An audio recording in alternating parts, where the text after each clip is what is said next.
Hi there. In case you're new here, I'm Teresa Potter, retired biochemist, chemistry teacher, athlete, certified aromatherapist, and founder of Heirloom Apothecary. Join me today as we delve deeper into the importance of mindful eating, blood sugar management, and the power of fiber and veggies in our diet. Today we are going to cover 3 points. One, where we've been, and where am I and where are you? Point 2, fiber fun, keeping blood sugar balanced and gut health happy. Point 3, veggie delights, mouth-watering meal starters. Congratulations! You've been riding that wave of stable glucose levels for 3 weeks now, thanks to your dedication to the enlightened order of eating veggies first, followed by proteins and fat, and then carbohydrates.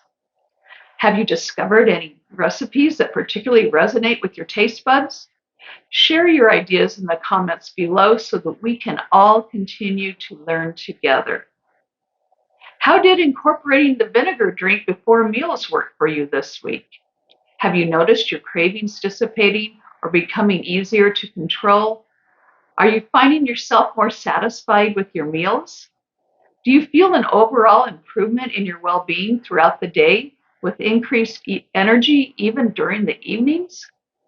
After just 2 weeks of consistently following the enlightened order of eating, you should start experiencing the subtle yet powerful benefits of more stable glucose levels. Last week, I had a personal revelation when I attended a party and tried to adhere to an enlightened order of eating, but I indulged in 3 sugary snacks spaced out about a half hour apart. After the first 2, I felt fine. But after the third, I experienced a sugar rush. I started to feel jittery for the rest of the evening. And despite going to bed by 10, I struggled to sleep well that night. Later in the week, I made brownies for a get together and indulged without having my customary vinegar drink beforehand. Then I had more brownies at the get together the next evening. I began experiencing low-grade headaches and unexplained anxiety that lasted the entire weekend. This stark contrast between following the enlightened order of eating and indulging in treats was a wake-up call for me. I realized it was time to hop off that glucose roller coaster and realign with my healthier habits. It took me 3 days of recommitting to the enlightened order of eating to regain my energy, mental clarity, and even sharper vision. I am now more determined than ever to prioritize feeling good. Let's delve deeper into the veggie meal starter aspect of the enlightened order of eating in point 2.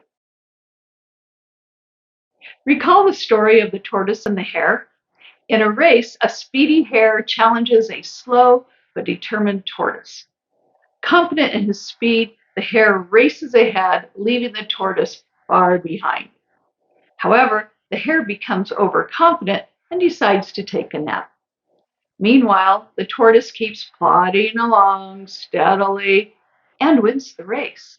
The story teaches us the value of consistency and persistence, showing that slow and steady progress can often lead to success. Let's look at this story again with both animals being glucose molecules. The hare is like sugary foods. They burst into your bloodstream, causing a tremendous glucose and insulin spike. When the spike falls, you get cravings and have no energy. The tortoise is like carbohydrates eaten after vegetables. The plant fiber in the veggies form a viscous, protective fiber net that stays in place for a few hours. This net reduces the location and the rate at which glucose is absorbed in the intestine, thereby reducing the glucose spike after a meal. While there is always an increase in glucose after a meal, after all, that is the point of eating, so we can get energy, the fiber flattens out this glucose absorption curve so that it is absorbed steadily over a longer period of time, ensuring a gradual rise in blood glucose levels for sustained energy throughout the day rather than the dangerous and craving-producing spike. Score 1 point for fiber. Slow and steady wins the well-being race. Score another point because fiber leaves us full and fulfilled. With its ability to add bulk to meals, fiber promotes feelings of fullness and satisfaction, curbing overeating and blood sugar fluctuations. Another point for fiber is that it fuels our gut guardians. Fiber is actually a prebiotic because it forms a viscous protective fiber net that stays in place for a few hours and slowly breaks down, fueling beneficial gut bacteria. The fiber produces short-chain fatty acids like butyrate, enhancing insulin sensitivity and quelling inflammation for optimal blood sugar control. When you get adequate fiber in your diet, there is no need to take expensive prebiotic supplements that only deactivate in our stomach acid.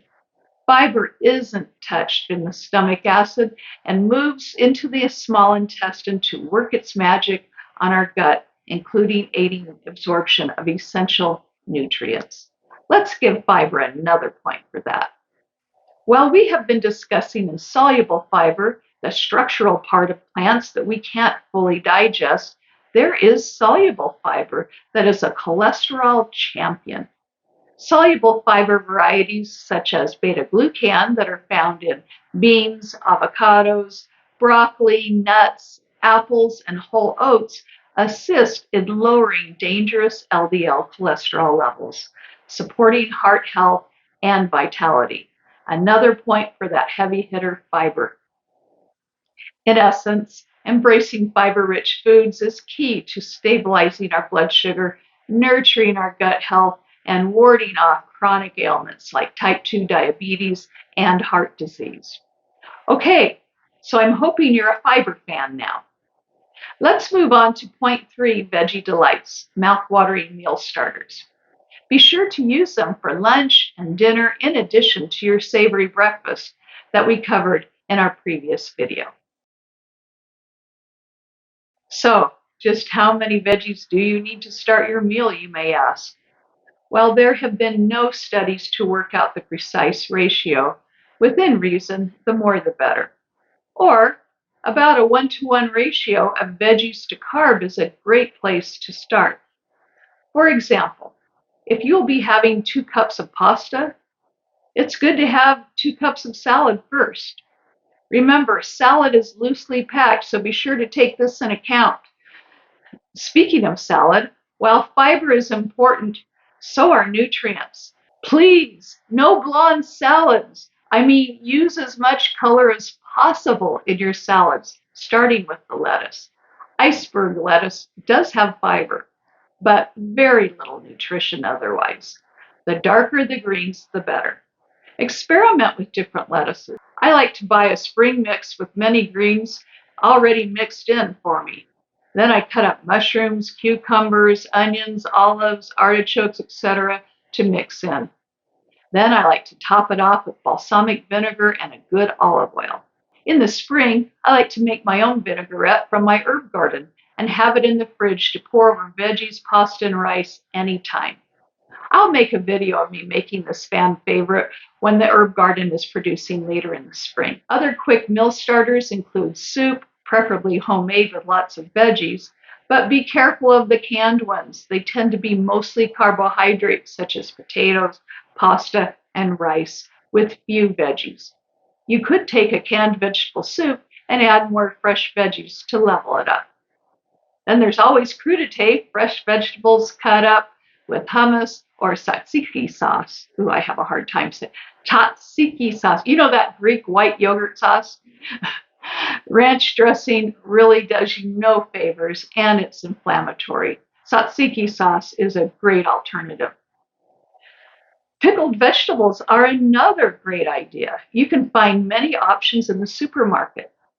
Or other canned veggies such as artichokes, hearts of palms, baby corn spears, white asparagus, green bean salad, olives, etc. Sliced cucumbers with guacamole, which can be as simple as smashing up an avocado or leveled up with lemon or lime juice, garlic, tomatoes, chilies, whatever you want. Or whatever veggie dish you're having for dinner. Just eat it first. Or the web is full of great recipes. Just search for the keywords vegetable meal starters. Search your cookbooks too. I'll bet you'll find plenty of ideas. If you'd like a great source of recipes, I recommend the Glucose Goddess Method book. There are excellent recipes that I've found in no other source. Again, this video is not sponsored. This is a great resource, but not essential. So just what is my vegetable meal starter for dinner tonight? I harvested 2 beautiful red beets from my garden this morning. After washing, I cut the tops off, but don't throw them away. I slice the beets and steam them or cook them in the microwave with just a little water. While the beets are cooking, I take those tops or those greens and steam them in a pan that's covered with just a little bit of water on the bottom. Stuff those greens down in there so you can get the lid on. Steam them for about 5 to 10 minutes, depending on how many greens you have in that pan. You want to do this until the stalks are tender. Turn off the heat, pour off any excess water, and drizzle with a good olive oil and lots of balsamic vinegar. Be sure to balance that about 1-to-1. It really helps the flavors meld well. The vinegar brings out a natural sweetness in the greens and makes them very tasty. Plate the sliced beets and the greens onto a plate and serve. Enjoy the tasty, earthy mineral flavor. You can just feel the nourishment. Then enjoy the rest of the meal, knowing any glucose spike will be significantly dampened. In case you're curious, here are the carb to fiber ratio. Beetroots, 13 carbs divided by 3.8 fiber equals 3.4. That's a great ratio, well below 5, even though those beets are sweet. In fact, my husband even asked me, did you put sugar on this? Because they were so sweet. Still, you're at that 3.4 ratio. Your glucose levels are fine. Beet greens even amp it up because they only have 1.6 carbs divided by 1.4 fiber. That gives you a 1.1.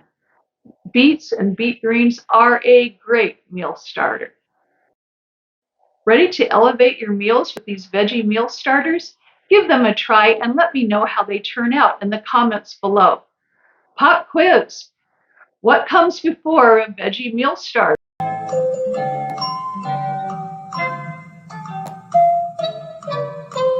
That's right, vinegar and water before the meal. Or if using vinegar as part of the vegetable meal starter, either straight or as part of the dressing, be sure to use enough to get the equivalent of 1 tablespoon of vinegar. Or 2 tablespoons of a vinaigrette. That would do the job because it's half vinegar. Stay tuned for our next video where we'll explore how to use the enlightened order of eating to accelerate weight loss. Until next time, I'm sending you my love through my content. Give me a virtual hug by subscribing for more wellness content and hitting that thumbs up button. And don't forget to show someone you care by sharing this video with them. Wishing you an enlightened day, starting with your vegetable meal starter. Bye-bye for now.